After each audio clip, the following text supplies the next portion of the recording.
De moleza, vamos trabalhar. O nome da nova série, como eu disse, A Vida de Jesus. Mas antes de nós entrarmos na vida de Jesus propriamente dita, nós precisamos conhecer o cenário da época. Nós precisamos entender um pouquinho sobre a geografia da região, a política, a cultura, a língua que eles falavam, sobre os escritos, que funciona como um pano de fundo para entendermos melhor o ministério de Jesus. Período interbíblico, 400 anos. Sobre o período interbíblico, com bastante detalhes, eu vou deixar o link para você aí na descrição. Se você ainda não assistiu o vídeo, vale a pena conferir. E por que este período é importante? Porque quando nós saímos do Antigo Testamento, do último livro, o livro do profeta Malaquias, e vamos para o primeiro livro do Novo Testamento, o Evangelho segundo escreveu Mateus, nós temos uma distância de aproximadamente 400 anos. Na verdade, esta quantidade de anos ela é um pouquinho maior, mas para facilitar o aprendizado, nós sempre trabalhamos com números redondos. É importante que você guarde esta primeira informação da aula de hoje. Do livro do profeta Malaquias, o último livro do Antigo Testamento, até o primeiro livro do Novo Testamento, Evangelho segundo escreveu Mateus, 400 anos de distância. Logo, um período de 400 anos, muitas coisas mudam. Olha, por exemplo, o nosso país. Nós estamos, da descoberta do Brasil até agora, com 521 anos. Olha como mudou o nosso país em todos os aspectos. Não é diferente no cenário bíblico. Do último livro, o livro do profeta Malaquias, o ambiente era um. Quando nós entramos no Novo Testamento, o ambiente é totalmente diferente. Eu preparei um slide, um único slide sobre este período. Eu vou mostrar para você para facilitar o nosso aprendizado. Eu vou expandir na tela, assim fica mais fácil para a visualização. Período interbíblico, mais ou menos 400 anos. O número é redondo para facilitar o aprendizado. O Império Persa, na verdade, ele teve 200 anos mais ou menos de duração. Só que os primeiros 100 anos do Império Persa nós encontramos no Antigo Testamento e os outros 100 anos não, certo? 100 anos do período persa, mais ou menos 160 anos do período grego. Aqui eu estou contando inclusive o período que o Império Grego foi dividido em 4 partes após a morte de Alexandre. Daí 160 anos, mais ou menos. 100 anos domínio Macabeus, mais ou menos. E até Jesus, mais ou menos 60 anos do Império Romano. Então Jesus nasce aproximadamente 60 anos após o domínio do Império Romano. Se você fizer essa soma, você vai chegar em 420, mas como eu disse, sempre vamos trabalhar com números redondos. Vamos voltar. Como eu digo em todas as aulas, esses slides, eles estarão disponíveis no nosso site, no www.icp.com.br. Se você quiser baixá-los para fins didáticos, de repente você seleciona na sua comunidade, quiser usar esse material, fique à vontade. Bem, quais foram as mudanças que surgiram neste período? Vamos ver mais um slide? Mudanças na política, na cultura, na geografia, na religião, no idioma e nos escritos. Olha que interessante. Por que mudanças na política? Ora, o governo estava na mão dos persas, na verdade medo-persas, a união de Dario com Ciro. Tudo isso eu ensino no playlist que eu vou deixar aí para você na descrição. E agora nós vamos para o Império Romano, passando pelo período grego e pelo período dos Macabeus, logo a mudança é total. O sistema de governar, o sistema político romano é totalmente diferente. Aí nós vamos entender por que Herodes está governando no período romano, porque Pilatos aparece também neste período, quem era o imperador romano quando Jesus nasceu, quem era o imperador romano quando Jesus foi crucificado. Tudo isso nós vamos aprender na mudança política. Mudança na cultura.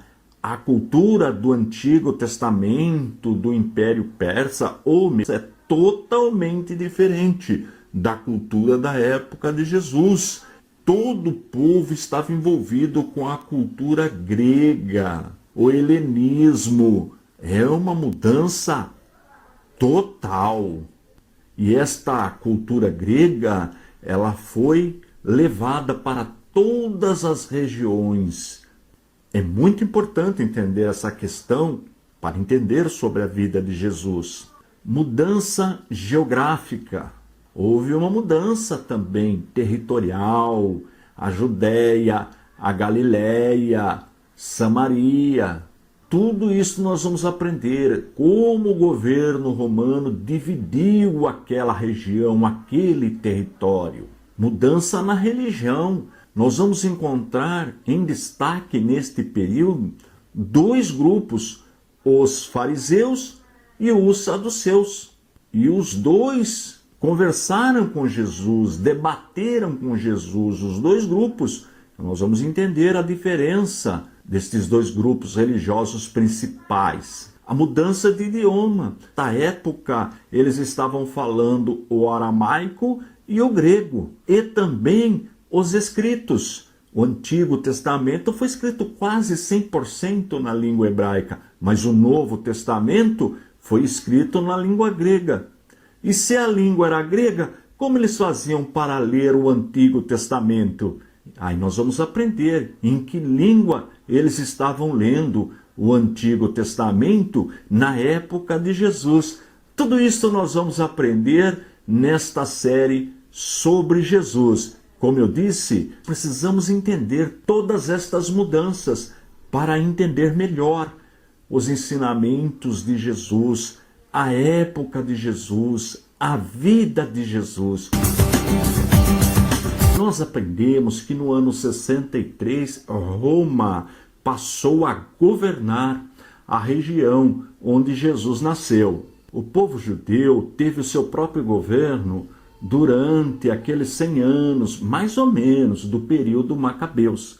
Mas uma disputa entre a família para ver quem ficaria governando, eles apelaram para Roma ajudá-los nessa disputa. E nós sabemos que um reino dividido não subsiste. Roma, vendo a fraqueza do povo judeu, enviou o general Pompeu. Ele tomou o poder, isto no ano 63 antes de Jesus nascer, e colocou para governar aquela região, a Palestina, Antípater. Antípater não era judeu, ele era edumeu, da linhagem de Esaú. Portanto, era um povo inimigo do povo judeu. E ele governou até o ano 37 antes de Cristo. Quando ele morreu, o seu filho assumiu o governo. E quem era o filho de Antípater? Herodes o Grande, aquele que mandou matar as criancinhas. Herodes era um político muito habilidoso. Ele realmente fez muitas melhorias na região. Inclusive, para agradar o povo judeu, ele reformou o templo, ampliou o templo e, de fato, ficou muito bonito. Mas ele fez isso, como eu disse, para agradar o povo judeu. Mas era um homem terrível, um homem mau. Ele mandou matar a sua própria esposa e 3 dos seus filhos. Olha que homem terrível. E como eu disse, esse é o Herodes que mandou matar as criancinhas da cidade de Belém. Então, Esta foi a mudança política que aconteceu na região.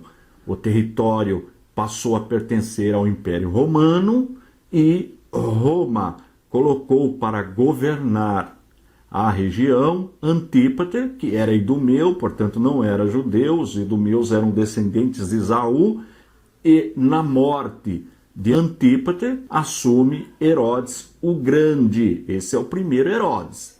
Vamos agora para as mudanças geográficas. Deixa eu abrir na tela para você o mapa de como era a região na época de Jesus. Como você está vendo, ao norte ficava a Galileia, no centro Samaria, no sul a Judéia, do lado leste a Pérea e Decápolis. Decápolis significa 10 cidades, que tinham uma certa autonomia, mas também pertencia ao governo romano. Toda a região está no controle de Roma. Deixa eu voltar. Deixa eu falar um pouquinho da Galileia, chamada Galileia dos Gentios. E por que esse nome? Como nós já aprendemos na matéria História dos Hebreus, tem também o playlist aí ensinando tudo sobre este assunto.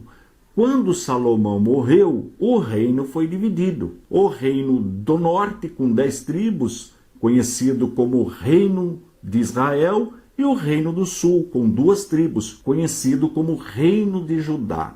Esta divisão aconteceu mais ou menos no ano 932 a.C. E no ano 722, a Síria invadiu o Reino do Norte e o Império Assírio tinha como política misturar os povos. Trouxeram pessoas de outras regiões para habitar ali na região da Galileia e levou pessoas da Galileia para outras regiões. Esta era a política da Síria. Com isso, ela enfraquecia a nacionalidade dos povos. Daí o nome Galileia dos Gentios, em função desta mistura. A mistura do Reino do Norte com os pagãos, com os gentios. Tranquilo? E Samaria, que era a capital política do Reino do Norte, ela foi destruída, seus habitantes deportados e aquela mesma mistura. Daí o Reino do Sul, o Reino de Judá, não gostar dos samaritanos, evitavam até passar por Samaria, em função desta mistura.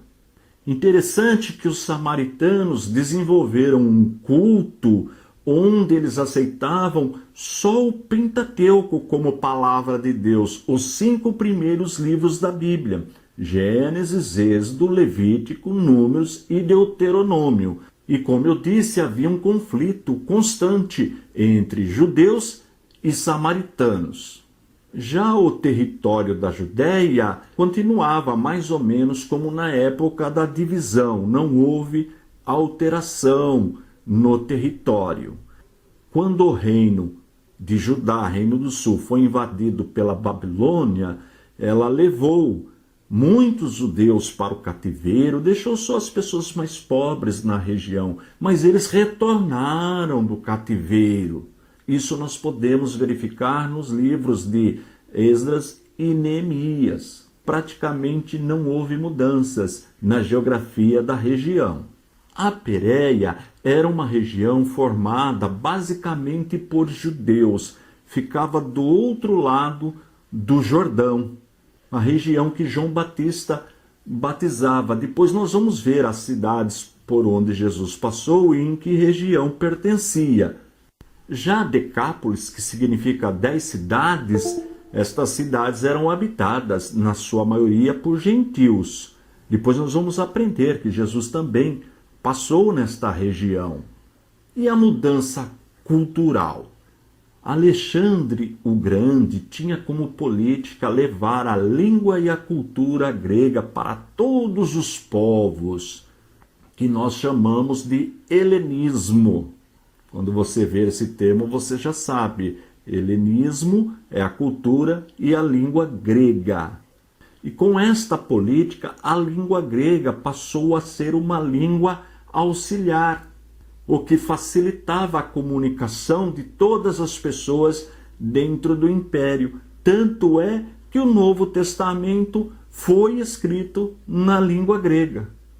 Interessante que parte da população judaica aceitou o helenismo e até mesmo alguns líderes, mas cidadãos mais comuns, parte da população, não aceitava em hipótese alguma o helenismo, consideravam como paganismo. E em função desta divisão dos que aceitavam o helenismo e quem não aceitava, surgem dois grupos religiosos principais. Olha que interessante.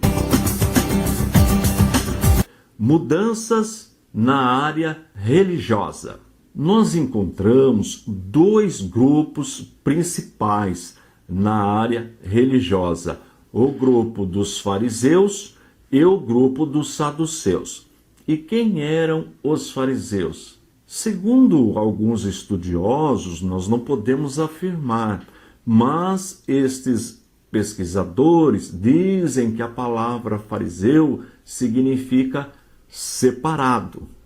E realmente, eles procuravam viver separados do pecado. Essa é a ideia, embora não possa ser confirmada.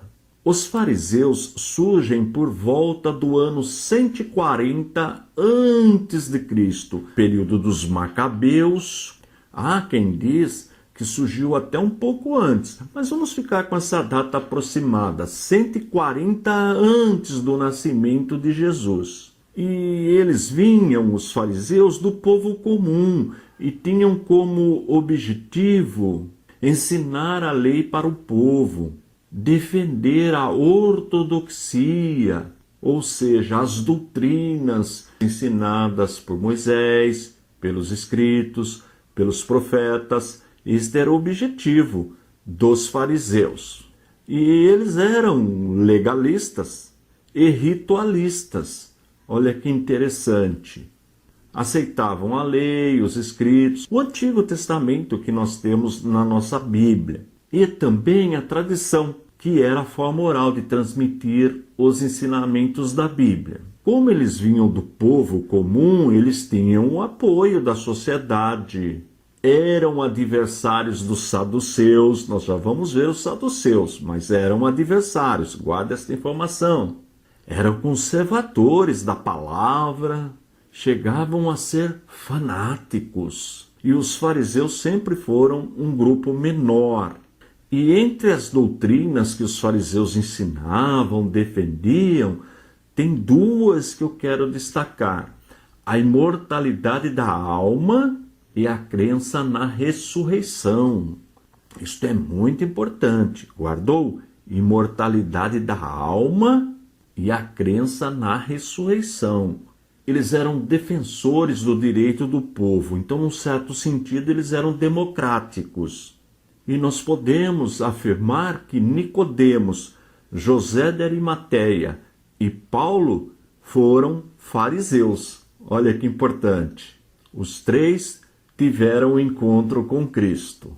Agora vamos para os saduceus. E eles já faziam parte da aristocracia, da classe sacerdotal, da classe nobre. Eles já aceitavam a cultura grega helenista, diferente dos fariseus. Também surgiram no período dos Macabeus, como os fariseus. Interessante que, como eles não tinham o apoio do povo, eles procuravam, quando precisavam deste apoio, se unir aos fariseus, porque, como nós aprendemos, os fariseus já tinham o apoio da população, do povo em geral. Olha que interessante. Há um detalhe importante também, que os saduceus desapareceram no ano mais ou menos 70 depois de Cristo, com a queda de Jerusalém.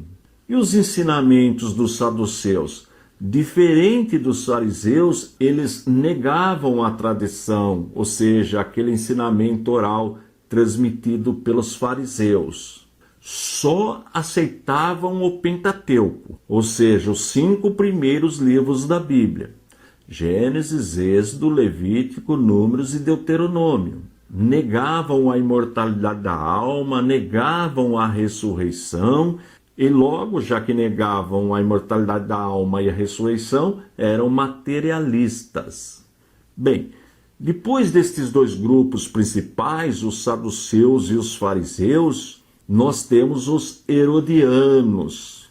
Quem eram os herodianos? Aqueles que apoiavam Herodes. Chegavam até a achar que o Messias viria da dinastia de Herodes. Olha que absurdo, porque Herodes era idumeu. E na religião, os herodianos pendiam conforme os seus interesses, ora para o lado dos fariseus e ora para o lado dos saduceus, dependia do interesse no momento. E eles apoiavam o pagamento de tributo para Roma, mas embora eles apoiassem o pagamento de tributo para Roma, eles não queriam um governo direto de Roma, daí apoiarem Herodes. Herodes ficava tipo de um intermediário entre Roma e a Judéia. E, por último, os zelotes. Os zelotes já formavam um partido nacionalista que se opunha violentamente contra Roma. Eles eram mais políticos do que religiosos, os zelotes. Interessante que Jesus tinha um discípulo chamado Simão, que era zelote. Olha que interessante. Nós temos também na religião os escribas, que são os mestres da lei. Era uma classe especial porque copiavam documentos importantes. Na época era tudo manuscrito e nem todos sabiam escrever. Então o trabalho dos escribas ele era muito importante e especial. E na época do exílio babilônico, eles ensinavam para o povo a lei de Deus, ou seja, a palavra de Deus. Veja que Esdras era escriba. Só que tem um probleminha aí, os escribas, no zelo de proteger a lei, começaram a aumentar as exigências da lei. Pois nós vamos ver isso aí nos ensinos de Jesus.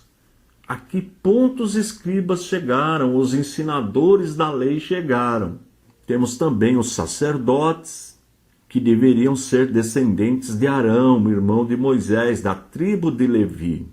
E nós temos os sacerdotes que viviam em Jerusalém, estes trabalhavam de forma integral no templo, mas nós temos também os sacerdotes que viviam fora de Jerusalém, e estes participavam do rodízio dos sacerdotes, que foi criado na época de Davi. Os sacerdotes que viviam em Jerusalém, eles eram mais importantes do que aqueles que viviam fora de Jerusalém. Encontramos também neste período o sumo sacerdote, que deveria ser descendente direto de Arão, só que na época dos Macabeus, o sumo sacerdote passou a exercer também o poder político, o que foi terrível para a nação. Não funciona. Política e religião são coisas distintas. Esse é um exemplo muito importante para os dias atuais, porque o religioso cuida das coisas espirituais e o político cuida das coisas materiais. Esse casamento é prejudicial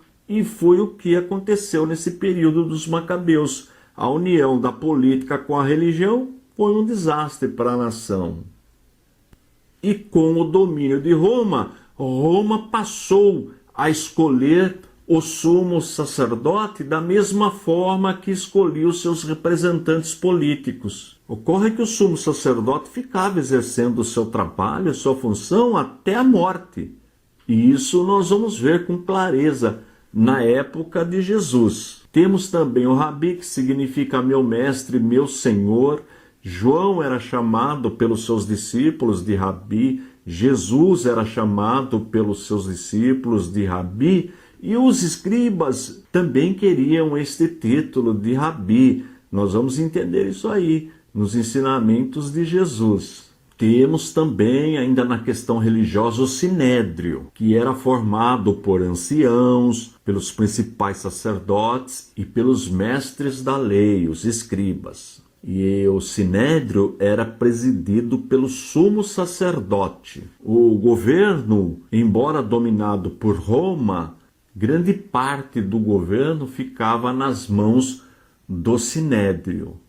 O sinédrio também foi abolido após a queda de Jerusalém, no ano mais ou menos 70 depois de Cristo. Temos o templo. O templo foi construído por Salomão mais ou menos no ano 950, só que foi destruído pelo Império Babilônico por volta do ano 586 a.C. Mas com o retorno do cativeiro, com o retorno da Babilônia, na época do Império Medo-Persa, com Zorobabel e Esdra, foi reconstruído o templo. Só que a estrutura foi menor, foi inferior àquele templo construído por Salomão. Mas, quando Herodes assume o governo da região, ele manda ampliar o templo. E para ampliar o espaço, Herodes manda construir o muro para o aterro, que é o muro das lamentações. Existe até hoje. E como nós já aprendemos, Herodes fez isto para agradar o povo judeu. E realmente ficou magnífico o templo. Sinagogas. O que era a sinagoga? Na época do exílio babilônico, os judeus construíam esses espaços para estudar a lei, para estudar a palavra de Deus. E nós vamos encontrar estes templos, estas casas de estudo da palavra distribuídas em todo o Império Romano, o que facilitava muito o trabalho de Paulo. Veja que quando Paulo começou a pregar o Evangelho, primeiro ele ia na sinagoga. Os templos que nós usamos hoje têm origem na sinagoga. Portanto, o objetivo principal do templo é o ensino da palavra de Deus. Igreja que não ensina a palavra de Deus tem alguma coisa errada, porque ela vem de lá, da época das sinagogas. Olha que interessante, como é importante entender estas mudanças que aconteceram. Vamos agora partir para outra mudança, idiomas. Nós sabemos que o Antigo Testamento foi escrito na língua hebraica. Mas, na época de Jesus, eles não estavam mais falando o hebraico, estavam falando o aramaico. E também usavam como língua auxiliar a língua grega. Era como o inglês hoje. Nós temos aqui no Brasil, a nossa língua é a língua portuguesa, mas é muito importante conhecer a língua inglesa, porque ela é usada no mundo inteiro. O grego estava para aquela época como o inglês está para nós hoje. Olha que interessante. Então, com certeza, Jesus falava aramaico, hebraico, porque nós vemos ele lendo textos bíblicos, e provavelmente Jesus também falava a língua grega. Não podemos afirmar, mas com certeza o aramaico e o hebraico Jesus falava. Daí a importância do papel do escriba, dos doutores da lei, para ler, porque nem todos liam mais o hebraico. Na sinagoga precisava de alguém que conhecesse o hebraico para ler e interpretar para o povo na língua aramaica, que era a língua que eles estavam falando na época. Veja que já o Novo Testamento foi escrito na língua grega, o que facilitou. Bem, só falta agora os escritos.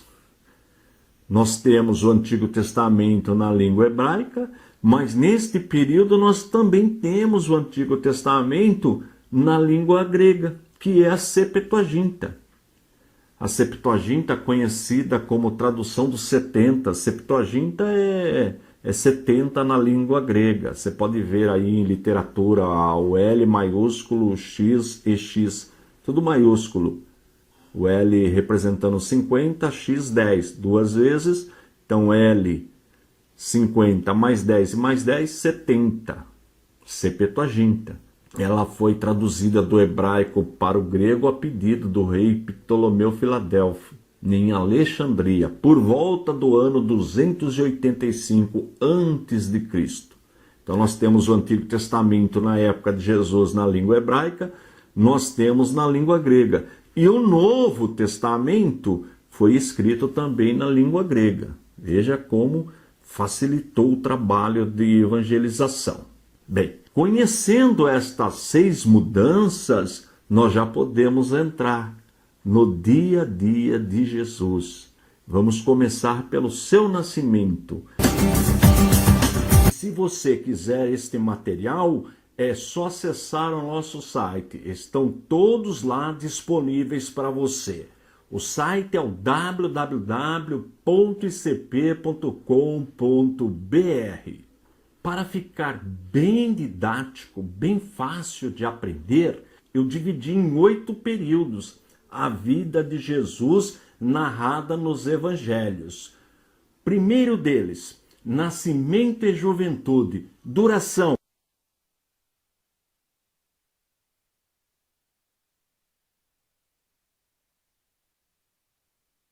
Se organizar e a neurociência por trás da produtividade, é só assistir esse vídeo até o final. O meu nome é Rafaela Rocha, eu sou professora e mestre em neurociências e hoje a gente vai falar de produtividade.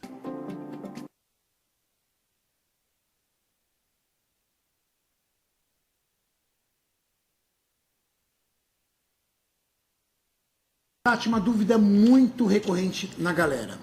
Qual é o momento de utilizar? Organização. E o que a gente tem que pensar? Que a nossa energia, estou falando de ATP, a energia vinda dos alimentos que a gente digere e a nossa célula utiliza para realizar as suas funções. Essa energia, ela é limitada. O quanto de energia a gente consegue produzir, o tanto de ATP que a gente consegue produzir nas nossas células, ele é limitado. Ou seja, a gente não consegue fazer tudo, nem tudo, muito menos tudo ao mesmo tempo. Então, a gente tem que ter uma prioridade.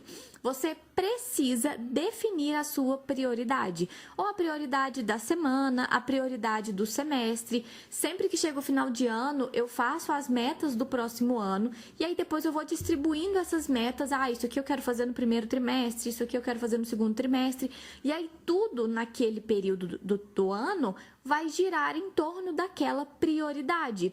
Então, é algo que a gente precisa se organizar. Então, você tem que ter em mente tudo que vai acontecer ali naquele ano, ou pelo menos que você quer que aconteça. Então, por exemplo, no último ano do meu mestrado, a minha única prioridade era finalizar o mestrado. Então, para isso, eu precisava acabar de coletar os dados da pesquisa, escrever a dissertação, fazer a apresentação da defesa. Então, eu fui dividindo essas metas ao longo do ano. Então, você precisa ter uma prioridade, porque você não vai conseguir fazer tudo. A gente tem que ter isso em mente.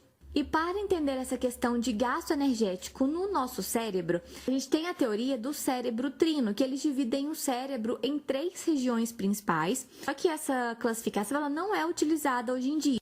Só que eu acho que para explicar essa questão do gasto energético, vale a pena a gente se basear nessa teoria. Então, essa teoria divide o nosso encéfalo em 3 regiões. A primeira delas seria o cérebro reptiliano. O que seria esse cérebro reptiliano? Seria a parte do cérebro que a gente tem o tronco encefálico, eu vou colocar a imagem aqui para vocês verem, que é, em questão energética, a região mais econômica do nosso cérebro. Ele é responsável pela manutenção das nossas funções vitais. Então, o batimento do nosso coração, a nossa frequência cardíaca, a nossa frequência respiratória, tudo isso é controlado nessa região. E por que isso é importante? Porque eu não quero que essas regiões parem, eu não quero que no momento de necessidade essa região pare de funcionar. Eu quero que ela se mantenha funcionando enquanto eu estiver viva. Então, é bom que ela gaste pouca energia, porque ela tem que funcionar o tempo todo, monitorando e controlando frequência cardíaca, frequência respiratória e outras funções vitais.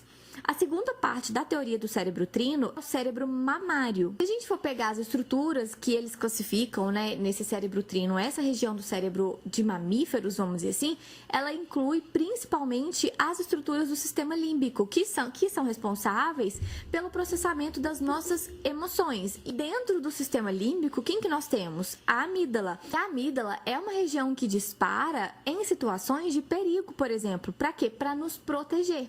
Então, essas regiões regiões, elas são importantes, por exemplo, para nos manter seguros, para nos manter vivos, para a gente não sair arriscando fazendo qualquer coisa.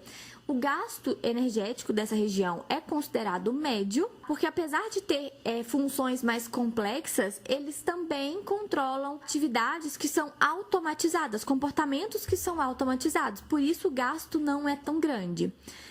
E nós temos a terceira região do cérebro trino, que seria a parte do cérebro humano.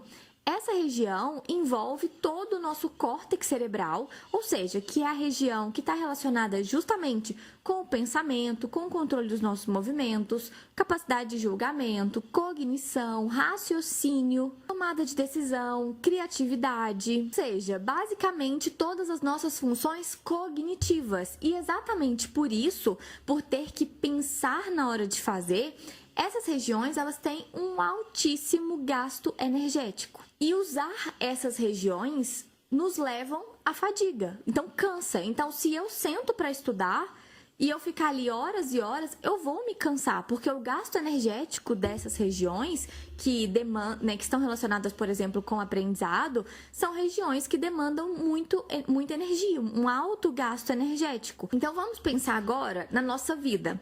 Qual que é a prioridade do nosso cérebro? É nos manter vivos. Então, quando a disponibilidade de energia ela vai diminuindo, o que o nosso cérebro vai priorizar? Aquelas regiões que gastam menos energia e que são mais importantes para a nossa sobrevivência. Essas regiões de cognição, por exemplo, aprendizado, são regiões que vão cansar. Então, é exatamente por isso que quando a gente pensa em funções cognitivas, então a gente está falando de trabalho, a gente está falando de estudo, eu estou fazendo um mestrado, estou fazendo um doutorado e eu trabalho e eu tenho que aprender isso, aprender aquilo. Então, as atividades cognitivas levam o nosso cérebro ao cansaço e à fadiga. Então, você vai precisar de períodos de descanso, você vai precisar fazer pausas. Então, o que acontece muito é que às vezes a pessoa não se programa, aí hoje ela lembra que amanhã ela tem uma prova e aí ela quer passar a noite estudando. E aí, o que vai acontecer? Ela vai estudar a noite inteira, cansada, e não vai aprender nada. Pensando nisso, o que a gente precisa fazer, ou pelo menos tentar fazer? Organizar a nossa semana em torno da nossa prioridade. Então, vamos supor que a prioridade seja a escrita da dissertação.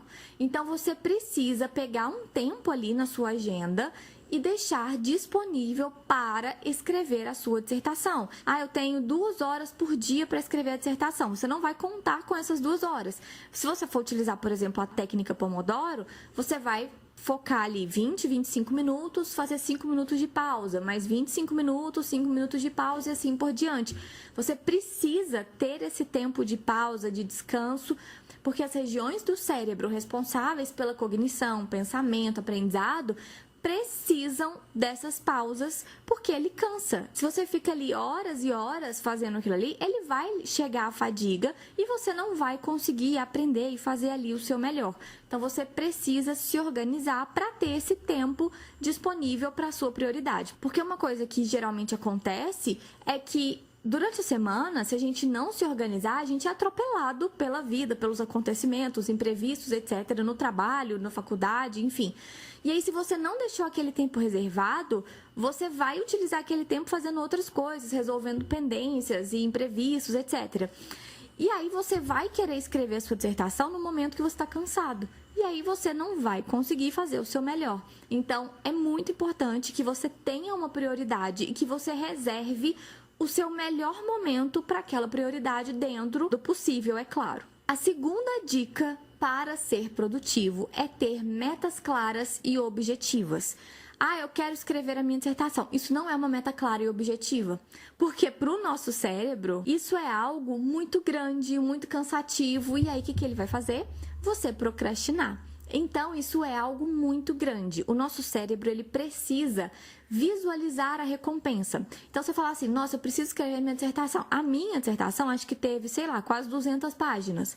Imagina o meu cérebro pensando, nossa, eu vou sentar e eu tenho 200 páginas para escrever, eu tenho 500 artigos para ler nesse processo. Nossa, vai ser muito cansativo, acho que eu vou fazer outra coisa. Depois eu começo. Então, a gente tem essa tendência de procrastinar quando tem uma tarefa muito grande, muito cansativa. Como que o nosso cérebro toma decisão?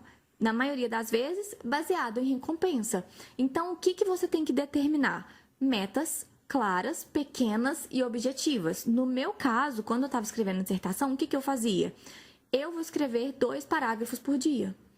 Assim, né, nos dias que eu tinha para escrever. E era o que eu fazia, porque no seu cérebro ele fala, nossa, eu só vou escrever 2 parágrafos e vou poder fazer outra coisa. Eu só vou fazer isso e vou poder... Aí, se você coloca uma recompensa depois, pro seu cérebro é melhor ainda. Então, por exemplo, se eu tô assistindo um seriado que eu tô gostando, aí eu falo, eu vou escrever 2 parágrafos muito bem escritos, bem feitos, é claro, e aí quando eu acabar, eu vou poder assistir um episódio daquele seriado. Então, isso é algo que motiva você a querer fazer, porque você sabe que depois você vai poder relaxar.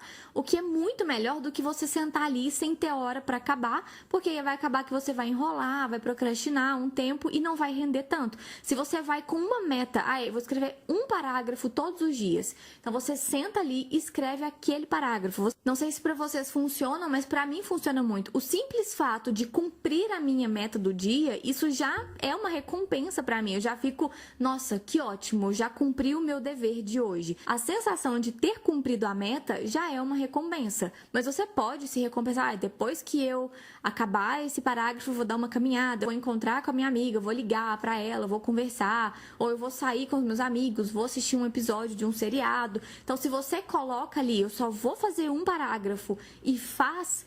É claro que, mas isso é muito pequeno. Sim, mas se você fizer isso todos os dias, talvez o seu trabalho vá render muito mais do que se você ficar menos dias, só que horas ali fazendo, sem contar que vai ser bem menos cansativo. Então, o nosso cérebro precisa visualizar a recompensa. Mas você só é capaz de se dar essa recompensa, de sair com um amigo, assistir um seriado, se você organizou a sua semana. Porque se você for atropelado pelos compromissos e imprevistos que acontecem, não dá tempo de fazer nada. Então, para você se dar ao luxo de ter essa recompensa e fazer o seu trabalho com motivação, é preciso, primeiro, organização. Então, acaba que essa segunda dica depende também da primeira. E o terceiro fator é saber que o nosso cérebro não é multitarefa. A nossa atenção, ela precisa ser direcionada para um estímulo. Então, se eu preciso escrever 1 parágrafo da minha dissertação, eu preciso desligar as notificações do telefone, fechar a porta, ir para um lugar silencioso ou, dentro do possível. Eu preciso ir para um lugar que eu consiga focar toda a minha atenção naquela atividade, porque o nosso cérebro não é multitarefa. O que o nosso cérebro consegue fazer é alternar muito rápido o foco de uma atividade para outra. Só que essa alternância depende de gasto energético. Então, o que os estudos mostram? Que se eu sento para fazer uma atividade e eu foco toda a minha atenção naquela atividade, consigo fazer aquela atividade muito mais rápido com um gasto energético adequado, vamos dizer assim. Agora, se eu coloco aqui um tanto de coisa, eu abro uma tela com coisa do trabalho, uma tela com coisa da faculdade, e aí eu tô respondendo alguém, tô tentando ler um artigo enquanto eu tô ouvindo o áudio de alguém. Se eu fico alternando a minha atenção de uma atividade para outra, essa alternância consome aproximadamente 20% da minha energia que eu vou gastar de qualquer jeito, ou alternando ou em uma atividade. Então, é muito mais produtivo eu focar minha atenção em uma atividade e gastar toda a minha energia nela, do que ficar gastando 20% da minha energia só alternando entre uma atividade e outra e não conseguir de fato focar em nenhuma delas.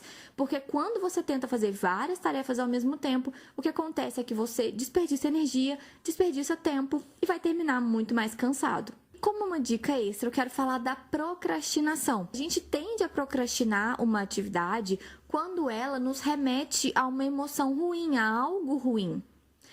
Então, se me remete a algo ruim, eu quero evitar, não quero fazer. Então, a melhor forma de evitar a procrastinação é associar aquela tarefa com algo bom. E esse algo bom pode ser uma recompensa após a tarefa. Então, como eu dei o exemplo no começo, se a minha meta é escrever 1 parágrafo por dia da dissertação, então, depois que eu escrever, eu vou fazer aquela coisa que eu gosto. Vou passear com os meus cachorros, por exemplo. Isso, pra mim, é algo bom. Então, eu vou associar, olha, sempre que eu acabar de escrever, eu vou passear com os cachorros. E isso vai fazer com que eu associe aquela tarefa a algo bom e isso faz com que eu evite a procrastinação. Então essas foram as minhas 3 dicas para você ser mais produtivo. Organizar a sua semana em torno da sua prioridade, estabelecer metas claras e objetivas, fazer uma tarefa de cada vez, porque o nosso cérebro não é multitarefa. Então é isso, eu espero que você tenha gostado. Se sim, curte e compartilha esse vídeo para me ajudar com o crescimento do canal e eu te vejo nos próximos vídeos. Até mais!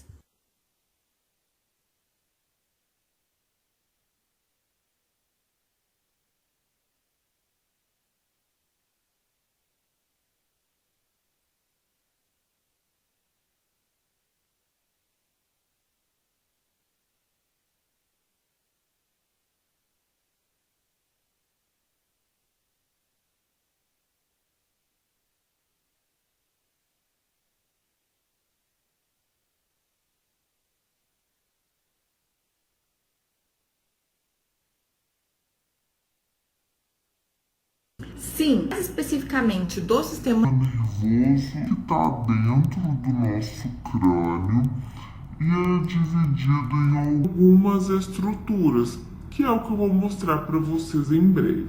O sistema nervoso, assim como os outros sistemas do nosso corpo, que formam tecidos, que formam órgãos, formam o sistema. E a principal função do sistema nervoso é permitir a nossa interação com o meio. Como assim?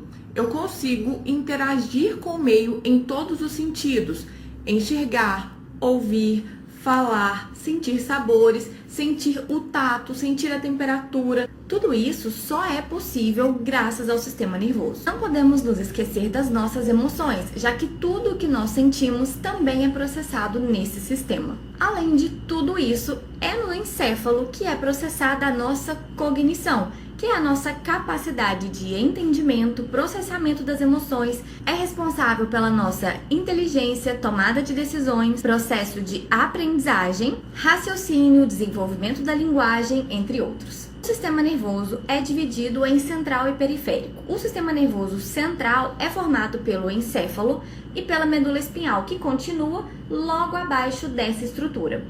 E o sistema nervoso periférico, que é formado pelos nervos, pelos gânglios e terminações nervosas. Uma das formas de diferenciar o sistema nervoso central do periférico é que as estruturas do sistema nervoso central estão sempre protegidas por estojos ósseos. Então, todo o encéfalo ele é protegido pelos ossos do crânio, enquanto a medula espinhal é protegida pelas vértebras da coluna vertebral. O encéfalo ele é dividido em cérebro, cerebelo e tronco encefálico. O cérebro é dividido em telencéfalo, que é essa parte mais externa formada pelos sulcos e giros. A palavra córtex quer dizer camada mais externa. Então, a camada mais externa do cérebro é o córtex cerebral. E essa parte mais interna, que é o que a gente chama de diencéfalo. O telencéfalo é dividido em 2 hemisférios, hemisfério direito e hemisfério esquerdo. Esses hemisférios são divididos em lobos. Então, aqui na frente nós temos o lobo frontal, aqui nós temos o lobo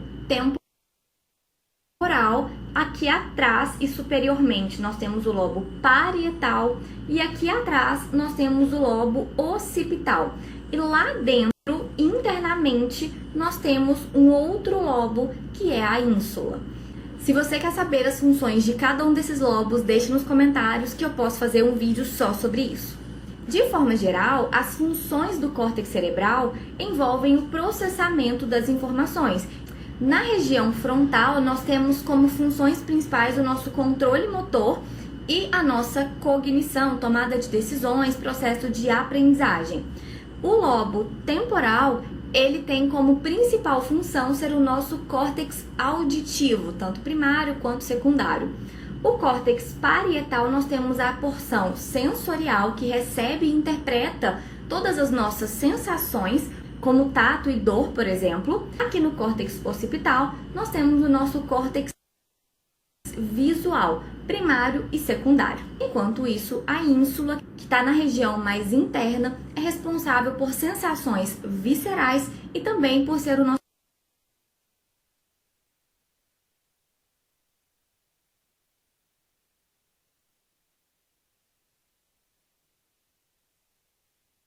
gustativo. No diencéfalo, nós temos o tálamo, epitálamo e tálamo. O tálamo é conhecido por fazer conexões. Como assim? Todas as informações que sobem para o encéfalo, antes de chegarem no córtex cerebral, passam primeiro pelo tálamo. Sabe quando você vai no banco e aí tem uma recepcionista que você fala, eu quero ir no gerente tal, e ela vai e te leva até a mesa dele? É isso que o tálamo faz. Todas as informações que chegam aqui e tem como objetivo final chegar ao córtex cerebral, quem vai guiar essas conexões, quem vai guiar essas informações é o tálamo. Por isso ele é chamado de relé talâmico. É ele quem direciona as fibras para o córtex cerebral, dependendo da informação que vem naquela fibra. Já o hipotálamo controla todas as nossas funções autonômicas, viscerais e hormonais, até mesmo porque ele está diretamente e indiretamente conectado à hipófise, que é a glândula que libera hormônios tanto produzidos pelo hipotálamo como produzidos por ela mesma. Já no epitálamo, aqui atrás, nós temos a glândula pineal, que é a única glândula ímpar do nosso sistema nervoso. A glândula pineal ela é responsável, entre outras funções, pela produção de melatonina, que além de controlar o nosso ciclo sono-vigília, ela também é um importantíssimo antioxidante para as nossas células. E nessa região mais inferior, nós temos o subtálamo, que é uma região de transição do diencéfalo, que faz parte do cérebro, para o tronco encefálico. O tronco encefálico ele é dividido em 3 regiões: mesencéfalo, ponte e bulbo. Essas 3 regiões são importantíssimas para a nossa sobrevivência, já que aqui temos vários núcleos, que são conjuntos de corpos de neurônios que são responsáveis por controlar nossas funções vitais, como nossa frequência,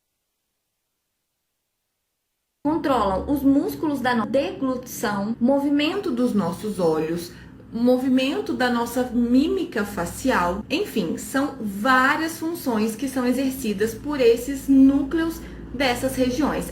Os núcleos presentes aqui no mesencéfalo, ponte e bulbo podem ser divididos em 2 tipos: os núcleos que são próprios dessa região e também os núcleos dos nervos cranianos. Então, os nervos cranianos, a maioria deles sai dessa região, então é aqui que está o núcleo desses nervos. E por fim, nós temos o cerebelo. O cerebelo também é dividido em 2 hemisférios e cada um desses hemisférios também é dividido em lobos. As funções do cerebelo estão relacionadas ao controle do nosso equilíbrio, da nossa coordenação, tônus muscular e até mesmo nosso aprendizado motor. O que o cerebelo faz, de forma bem simplificada, é receber informações de como está o nosso corpo nesse exato momento, e ele vai receber essas informações das nossas articulações, dos nossos músculos, dos nossos tendões, e ao mesmo tempo ele recebe informações do córtex motor. Esse córtex motor vai enviar para o cerebelo o que ele planeja fazer em relação ao nosso movimento. O que o cerebelo faz é juntar essas informações do planejamento motor e de como está o nosso corpo. E aí ele vai fazer ajustes para que esse movimento ocorra da forma mais perfeita possível. Então, por exemplo, se eu estou andando na rua, o cerebelo está o tempo todo recebendo informações dos meus músculos, articulações, do movimento que eu estou fazendo. Se eu olho para frente e vejo um degrau, o meu planejamento motor é levantar mais a minha perna para que eu possa subir nesse degrau. E quem vai fazer os ajustes para que eu consiga subir nesse degrau sem cair, nem sem acontecer nada, é o cerebelo. A continuação abaixo do bulbo é a medula espinhal. A medula espinhal é uma região onde vai ter o trânsito de informações da periferia para o centro e do centro para a periferia. A medula ela vai ser dividida em 5 regiões: cervical, torácica, lombar, sacral e coxígea. Falando um pouquinho de sistema nervoso periférico, é da medula espinhal que vão sair os nervos espinhais. Nós temos 31 pares de nervos espinhais e todos eles são mistos. O que isso quer dizer? Que dentro daquele conjunto de axônios, aquele conjunto de fibras, eu tenho fibras motoras e fibras sensoriais. fibras motoras que estão saindo para levar informação motora, por exemplo, para os músculos e glândulas, e fibras sensoriais que estão trazendo informações sensoriais do que está acontecendo na minha periferia para o sistema nervoso central. E ainda parte do sistema nervoso periférico, nós temos os nervos cranianos, que saem principalmente aqui da região do tronco encefálico.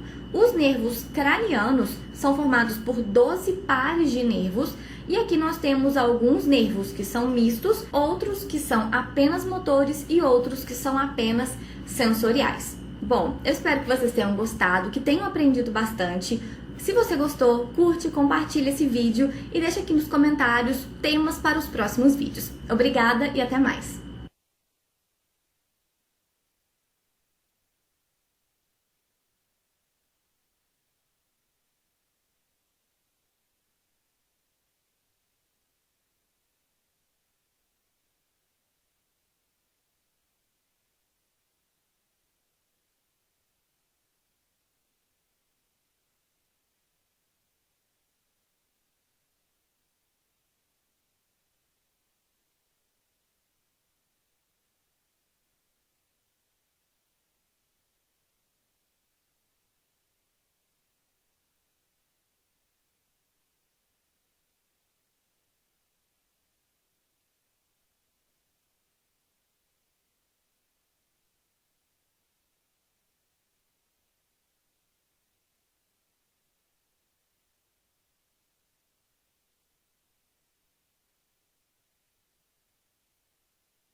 Cérebro ou encéfalo? Que nome você dá para essa estrutura?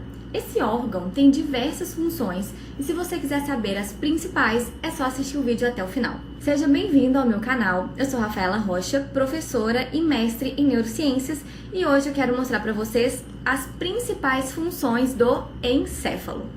Sim, esse é o encéfalo. O encéfalo ele faz parte do sistema nervoso, mais especificamente do sistema nervoso central. Ele é tudo que está dentro do nosso crânio e é dividido em algumas estruturas, que é o que eu vou mostrar para vocês em breve. O sistema nervoso, assim como os outros sistemas do nosso corpo, é formado por células que formam tecidos, que formam órgãos, que formam o sistema. E a principal função do sistema nervoso é permitir a nossa interação com o meio. Como assim? Eu consigo interagir com o meio em todos os sentidos: enxergar, ouvir, falar, sentir sabores, sentir o tato, sentir a temperatura. Tudo isso só é possível graças ao sistema nervoso. Não podemos nos esquecer das nossas emoções, já que tudo o que nós sentimos também é processado nesse sistema. Além de tudo isso, é no encéfalo que é processada a nossa cognição, que é a nossa capacidade de entendimento, processamento das emoções, é responsável pela nossa inteligência, tomada de decisões, processo de aprendizagem, raciocínio, desenvolvimento da linguagem, entre outros. O sistema nervoso é dividido em central e periférico. O sistema nervoso central é formado pelo encéfalo e pela medula espinhal, que continua logo abaixo dessa estrutura. E o sistema nervoso periférico, que é formado pelos nervos, pelos gânglios e terminações nervosas. Uma das formas de diferenciar o sistema nervoso central do periférico é que as estruturas do sistema nervoso central estão sempre protegidas por estojos ósseos. Então, todo o encéfalo ele é protegido pelos ossos do crânio, enquanto a medula espinhal é protegida pelas vértebras da coluna vertebral. O encéfalo ele é dividido em cérebro, cerebelo e tronco encefálico. O cérebro é dividido em telencéfalo, que é essa parte mais externa formada pelos sulcos e giros. A palavra córtex quer dizer camada mais externa. Então, a camada mais externa do cérebro é o córtex cerebral. E essa parte mais interna, que é o que a gente chama de diencéfalo. O telencéfalo é dividido em dois hemisférios, hemisfério direito e hemisfério esquerdo. Esses hemisférios são divididos em lobos. Então, aqui na frente nós temos o lobo frontal, aqui nós temos o lobo temporal aqui atrás e superiormente nós temos o lobo parietal e aqui atrás nós temos o lobo occipital. E lá dentro, internamente, nós temos um outro lobo que é a ínsula. Se você quer saber as funções de cada um desses lobos, deixe nos comentários que eu posso fazer um vídeo só sobre isso. De forma geral, as funções do córtex cerebral envolvem o processamento das informações. Na região frontal, nós temos como funções principais o nosso controle motor e a nossa cognição, tomada de decisões, processo de aprendizagem. O lobo temporal, ele tem como principal função ser o nosso córtex auditivo, tanto primário quanto secundário. O córtex parietal, nós temos a porção sensorial que recebe e interpreta todas as nossas sensações, como tato e dor, por exemplo. Aqui no córtex occipital, nós temos o nosso córtex visual, primário e secundário. Enquanto isso, a ínsula, que está na região mais interna, é responsável por sensações viscerais e também por ser o nosso córtex gustativo. No diencéfalo, nós temos o tálamo, hipotálamo, epitálamo e subtálamo. O tálamo é conhecido por fazer conexões. Como assim? Todas as informações que sobem para o encéfalo, antes de chegarem no córtex cerebral, passam primeiro pelo tálamo. Sabe quando você vai no banco e aí tem uma recepcionista que você fala, eu quero ir no gerente tal, e ela vai e te leva até a mesa dele?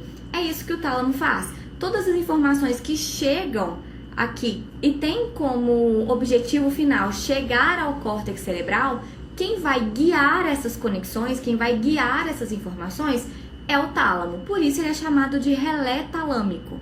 É ele quem direciona as fibras para o córtex cerebral, dependendo da informação que vem naquela fibra.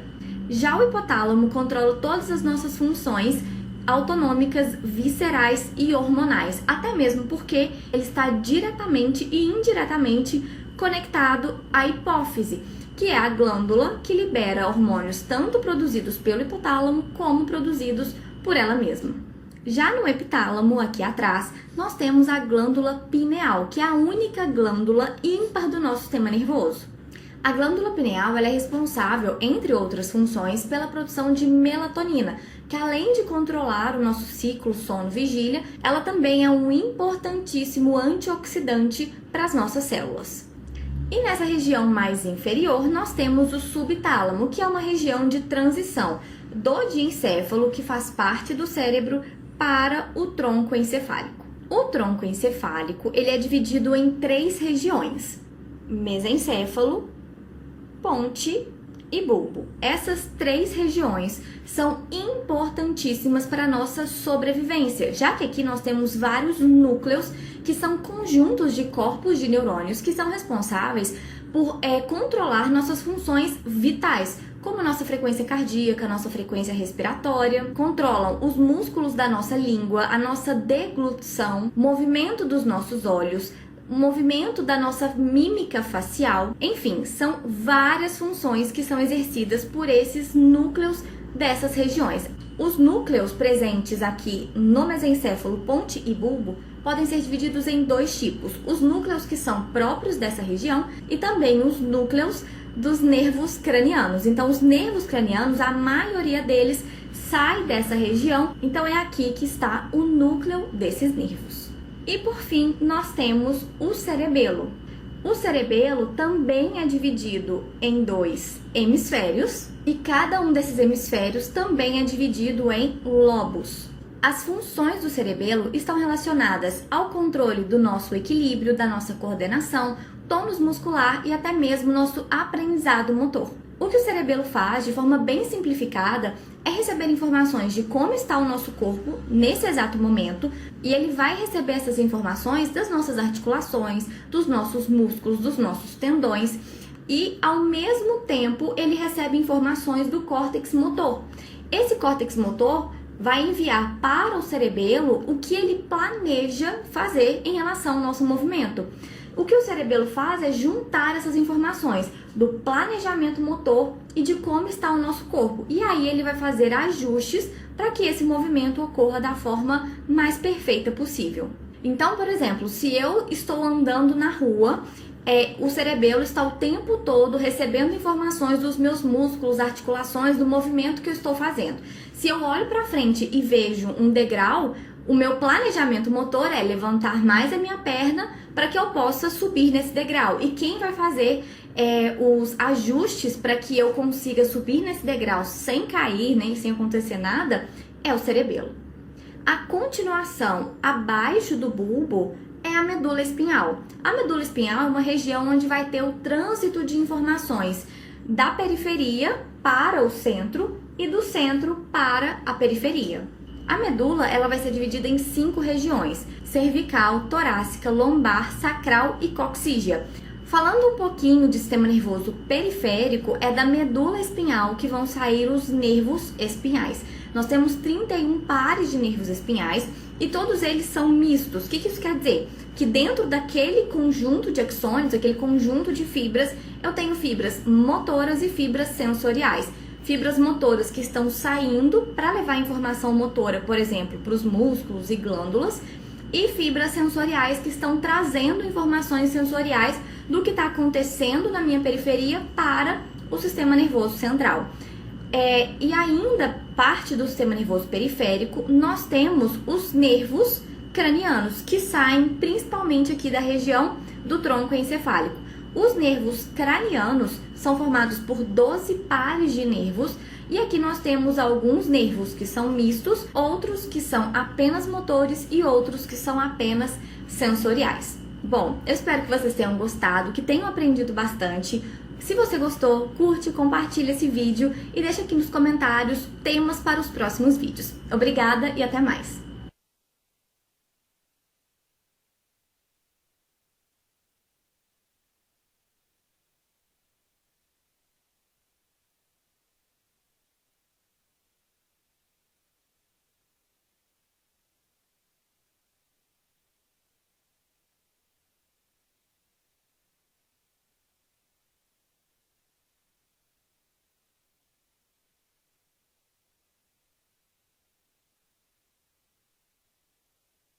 Mas o glutamato, por exemplo, é produzido praticamente em todo o nosso sistema nervoso. E uma curiosidade super interessante é que o glutamato, quando em excesso, ele é tóxico para o nosso sistema nervoso. Então, quando a gente tem um excesso de glutamato, a gente tem como consequência o que a gente chama de excitotoxicidade.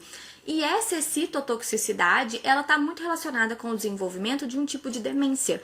Então, lá na patogênese da demência, a gente tem essa hipótese da excitotoxicidade que é causada pelo excesso da liberação de glutamato. Já o GABA é uma sigla para ácido gama-aminobutírico, para facilitar mesmo a nossa comunicação, né? Então, como eu disse, ele é o principal neurotransmissor inibitório e assim como o glutamato, ele é liberado em praticamente todos os nossos neurônios. Então, ele atua na medula espinhal, no cerebelo, núcleos da base, no córtex cerebral.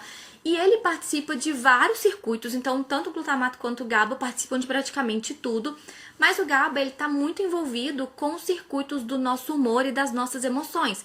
Por isso que o humor deprimido, como por exemplo na depressão, pode ser que seja um excesso de GABA. O sistema dela está ficando muito inibido e aí ele acaba ficando deprimido, porque inibir é diminuir a atividade dessas células. Então ele fica inibido, ele fica deprimido. Apesar do glutamato ser excitatório e do GABA ser inibitório, um é produzido a partir do outro. Então aqui na imagem vocês conseguem ver que aqui nós temos a glutamina. A partir da glutamina, a gente tem enzimas que convertem essa glutamina em glutamato, que é excitatório, né, esse neurotransmissor excitatório, e outras enzimas que convertem o glutamato em GABA. E a última curiosidade aqui sobre o GABA é que, como a função dele é inibir a atividade da célula, existem medicamentos que estimulam a liberação de GABA. Quando que esses medicamentos são utilizados? Quando que a gente quer inibir a atividade do córtex, por exemplo? Num caso em que a gente está tendo uma convulsão. Então, os medicamentos, por exemplo, para a epilepsia, eles estimulam a liberação de GABA para evitar a estimulação daquelas células, para evitar a atividade daquelas células e, consequentemente, evitar episódios de convulsão. Outro neurotransmissor que é super importante é a noradrenalina. A noradrenalina, na maioria das vezes, ela é excitatória, mas em alguns receptores que a gente encontra em menor quantidade, ela tem um efeito inibitório, mas na maioria das vezes ela é excitatória. E a principal função da noradrenalina é controlar o nosso nível de alerta e de vigília. Então, quanto nós estamos acordados. Então, sempre que acontece alguma coisa que a gente fica muito alerta, que a gente fica, né, que a gente tem que prestar atenção em muitas coisas ao nosso redor, é porque tá tendo ali uma liberação maior de noradrenalina. E é claro, né, que essa noradrenalina, então, já que ela controla o nosso nível do quanto a gente está acordado, a liberação dela vai ser maior quando a gente acorda e menor durante a noite. Ela é produzida nos núcleos do tronco e do hipotálamo e ela participa de um sistema super interessante que é o sistema analgésico endógeno. Então, o nosso corpo ele tem um sistema de controle de dor que é natural do nosso corpo. E a noradrenalina é um dos neurotransmissores que são liberados para inibir a subida de informações de dor. A histamina, ela também tem efeito excitatório. Ela tá aqui porque ela é importante, né, no nosso sistema nervoso, mas ela não é produzida apenas nos nossos neurônios, ela também é produzida nos núcleos do hipotálamo, mas também no sistema periférico por outros tipos de célula. Ela também vai atuar, né, no nosso estado de vigília, mas também controla a nossa pressão arterial, dor, comportamento sexual, então ela também é bem importante. A dopamina é um dos neurotransmissores mais conhecidos, né, mais falados, só que ela é muito conhecida como molécula do prazer, e isso não é verdade. A dopamina ela tem tanto um efeito excitatório quanto inibitório. O que vai determinar isso é o tipo de receptor. Então, quando ela é captada por receptores da família D1, que são vários, ela vai ter um efeito excitatório. Mas se ela é captada por receptores da família D2, ela vai ter um efeito inibitório. E ela atua em 2 circuitos principais. Ela atua em vários, mas os principais são esses 2, que é o circuito da recompensa e do controle motor. Qual que é a diferença? A dopamina ela pode ser produzida principalmente em 2 regiões, a área tegmental ventral e a substância negra, parte compacta do mesencéfalo. Quando ela é produzida na área tegmental ventral, o que acontece? Ela é enviada, ela é liberada lá no córtex pré-frontal, que é bem essa região na frente do nosso encéfalo. Então, ela é produzida lá dentro e ela é trazida para cá, para a região mais frontal, no córtex pré-frontal. Por que eu estou mostrando isso? Porque quando ela é produzida nessa área tegmental ventral e enviada para o córtex pré-frontal, ela vai participar do processo de tomada de decisão. E quem faz parte desse processo de tomada de decisão? O circuito de recompensa. Então vamos pensar assim, todas as decisões que nós tomamos no nosso dia, se eu vou comer um chocolate, se eu vou levantar e trabalhar, ou se eu vou ficar na cama, ou se eu vou para academia, tudo que a gente faz, todas as nossas decisões são baseadas em recompensa. O nosso cérebro, ele só trabalha com recompensa. Eu vou ganhar alguma coisa com isso? Então eu vou fazer. Ah, eu não vou ganhar nada agora, então não vou fazer. É basicamente assim que o nosso cérebro pensa. Então, como que a dopamina participa disso? A dopamina, quando ela é liberada lá no córtex pré-frontal, ela vai influenciar a nossa tomada de decisão, nos dando motivação. Então, imagina que eu tô no sofá, deitada, assistindo Netflix, tranquila, mas aí eu tô com fome. Aí, o que eu faço? Pra eu comer, eu vou ter que levantar, ir na cozinha, um trabalhão, né? Só que não. Mas, enfim, mas isso vai demandar gasto de energia do nosso corpo. Então, para eu decidir levantar, ir na cozinha e comer, quem vai me dar motivação para fazer isso, ou seja, a motivação ela tem que vir antes. A dopamina é liberada lá no meu córtex pré-frontal para que eu decida levantar, comer. E aí, quando eu como, o meu cérebro vê isso como uma recompensa e me dá um pouquinho de prazer, como um brinde, como uma gratificação por eu ter feito aquilo. Por quê? Porque o meu corpo sabe, o meu cérebro sabe que comer é importante para minha sobrevivência. Então, toda vez que eu como, eu tenho uma liberação de outras substâncias que me fazem ter essa sensação de prazer. Por quê? Porque ter prazer faz com que eu queira fazer aquilo ali de novo, e se comer é essencial para minha sobrevivência, quer dizer que eu vou continuar comendo e vou continuar sobrevivendo. Então, quem nos dá essa motivação é a dopamina. Então, no final das contas, depois que eu comi, depois que eu estudei, depois que eu me exercitei, eu vou ter sensação de prazer? Vou, mas a sensação de prazer não vem da dopamina. Vem de substâncias que vão ser liberadas depois que eu fizer aquela ação. A dopamina ela é liberada antes, durante ali o meu processo de tomada de decisão para me motivar a ter determinada ação. Por isso, motivação, né? Então, esse é o papel da dopamina no circuito da recompensa, que acontece quando ela é liberada lá no córtex pré-frontal. Mas a dopamina, ela também é produzida lá na substância negra do mesencéfalo. Só que quando ela é produzida nessa região, ela vai ser liberada nos núcleos da base. E os núcleos da base, junto com o córtex motor, com o cerebelo, o sistema vestibular, etc., controla os nossos movimentos. Os núcleos da base, eles têm alguns circuitos, né? Nós temos a via direta, a via indireta, e a dopamina atua nessas vias direta e indireta para controlar o nosso movimento, a iniciação do movimento. Então, todos esses movimentos que eu estou fazendo, eles só são sutis e perfeitos, vamos dizer assim, por causa dessa liberação de dopamina que controla esses circuitos. É uma das substâncias que controlam esses circuitos.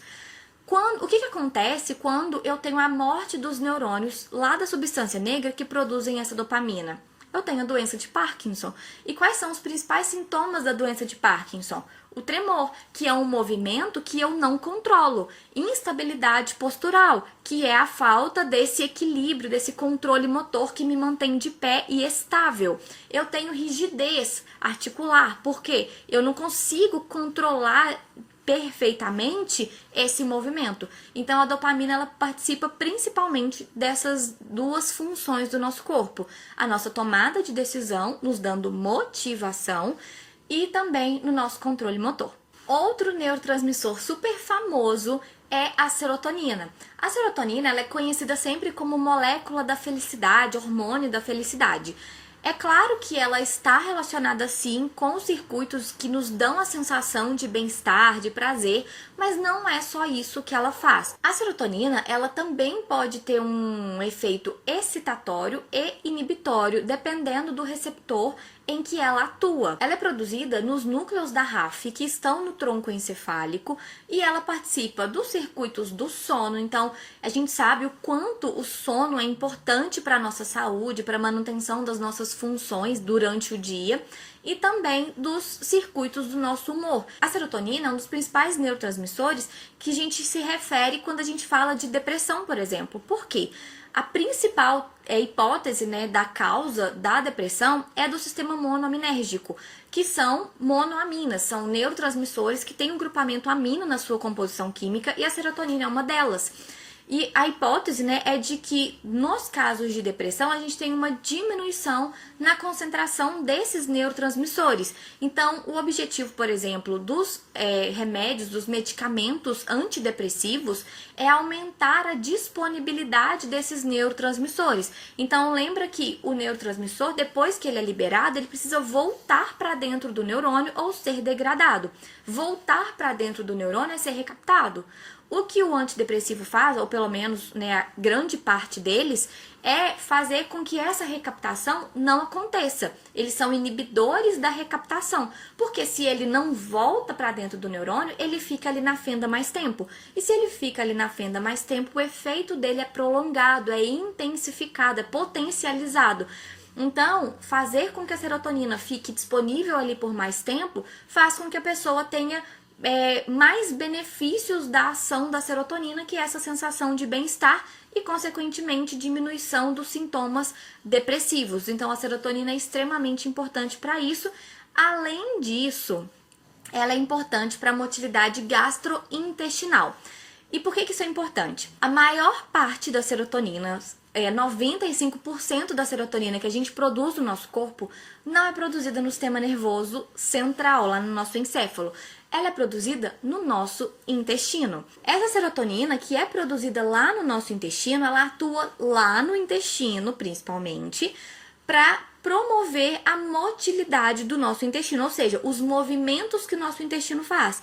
Que os movimentos são esses? São aqueles movimentos que são conhecidos como movimentos peristálticos. Então, a maior parte da serotonina é produzida no intestino e usada no intestino. O nosso intestino a parede do intestino, ela possui 2 plexos nervosos. Então ali nós temos muitos e muitos neurônios que vão controlar não só esse movimento do intestino, mas também a liberação de substâncias pelas glândulas que nós temos ali.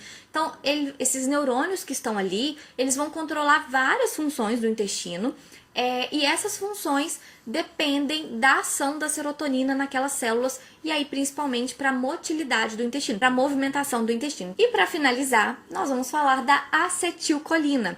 A acetilcolina ela também tem um efeito excitatório, exceto no coração. Ela possui 2 tipos de receptores. Nós temos os receptores muscarínicos e nicotínicos. E ela é muito importante, tanto no sistema nervoso central quanto no periférico. No periférico, nós temos 2 situações que essa acetilcolina é indispensável. A primeira delas é para a nossa contração muscular. Então, para os meus músculos se movimentarem, o meu neurônio motor libera acetilcolina e a acetilcolina é que permite a contração do músculo. Então, ela é muito importante para nossa movimentação. E ainda no sistema nervoso periférico, ela é muito importante no nosso sistema nervoso autônomo. Então, o sistema nervoso autônomo, só para relembrar, é aquele sistema que controla as nossas funções involuntárias, inconscientes, que é basicamente todo o funcionamento dos nossos órgãos, o meu batimento cardíaco, o funcionamento do meu rim, do meu fígado, tudo isso é controlado de forma autônoma. E quem faz isso é o sistema nervoso autônomo, que é dividido em simpático e parasimpático. A acetilcolina ela é liberada em todos os neurônios do sistema nervoso parasimpático e nos pré-ganglionares do simpático. Então, ela é muito importante para o funcionamento mesmo do nosso corpo como um todo. Então, desde a contração da nossa pupila, até a ereção do nosso pelo, até a frequência cardíaca, a frequência respiratória, para tudo isso, a acetilcolina tem que estar ali participando disso. E no sistema nervoso central, ela participa principalmente dos circuitos que envolvem a nossa cognição, então nossas atividades cognitivas, habilidades cognitivas e também a nossa memória. Aqui embaixo na descrição tem um link com uma pequena amostra dos neuromapas e lá dentro, na última página, tem um cupom de desconto para vocês aproveitarem os neuromapas para estudar neuro de forma ilustrada, de forma simplificada. Então é isso, eu espero muito que vocês tenham gostado, que tenham aprendido bastante. Se sim, curte, compartilha para me ajudar. Eu vejo vocês no próximo vídeo. Até mais!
ירושלים של זהב ושל נחושת ושל אור, הלא לכל שירייך אני כינור. ירושלים של זהב ושל נחושת ושל אור, הלא לכל שירייך אני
ושוב נרד לים המלח בדרך יריחו.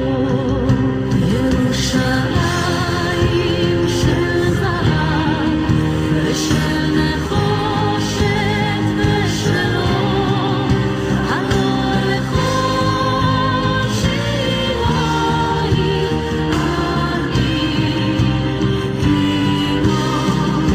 ירושלים של זהב ושל נחושת ושל אור, הלא לכל שירה היא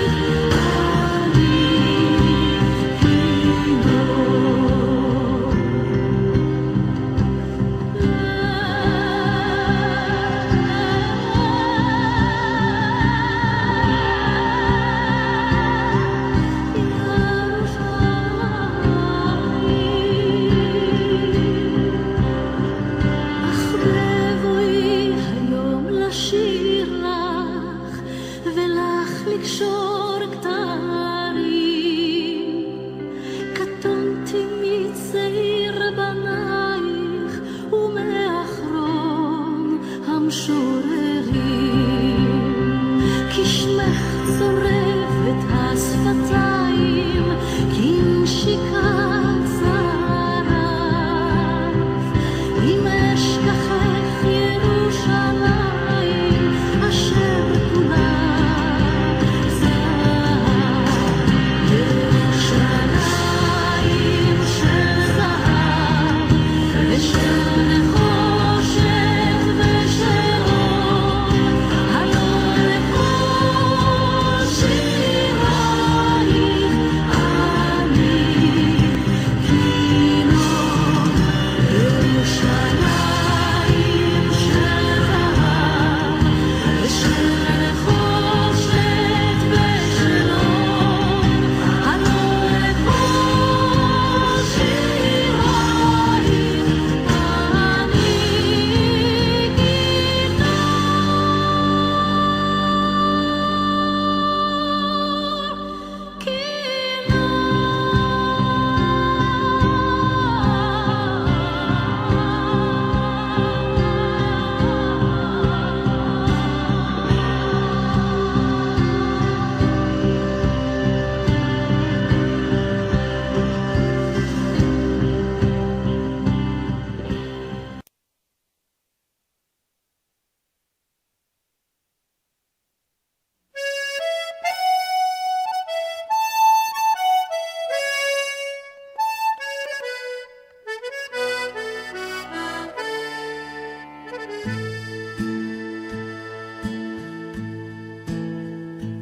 On the night that I was married and upon my marriage bed, thereof came a bold sea captain, and he stood at my bedshead, saying, arise, arise, young wedded man, and come along with me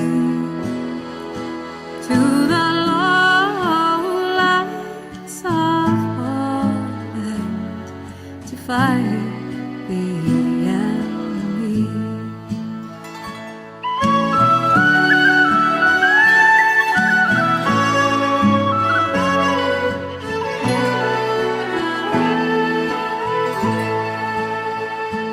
Now then, Holland is a lovely land, and upon it grows fine grain. Sure it is a place of residence for a soldier to remain, where the sugar cane is plentiful and the tea grows on each tree. Well, I never had but one sweetheart, and now he's gone far away from me.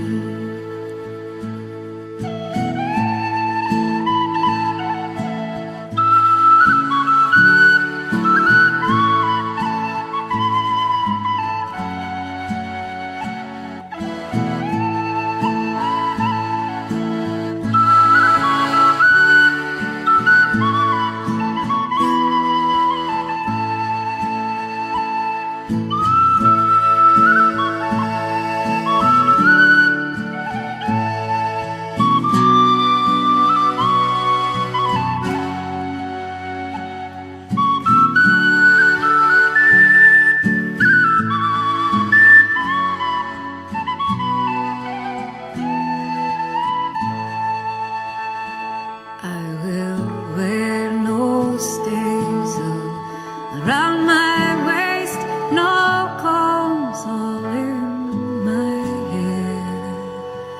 I will wear no scarf around my neck for to save my beauty fair. And never will I marry, not until the day that I die. Since these far winds and these stormy seas came between my love and I.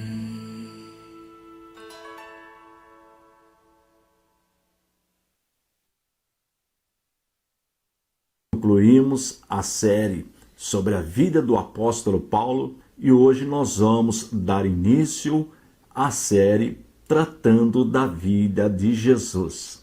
Estas aulas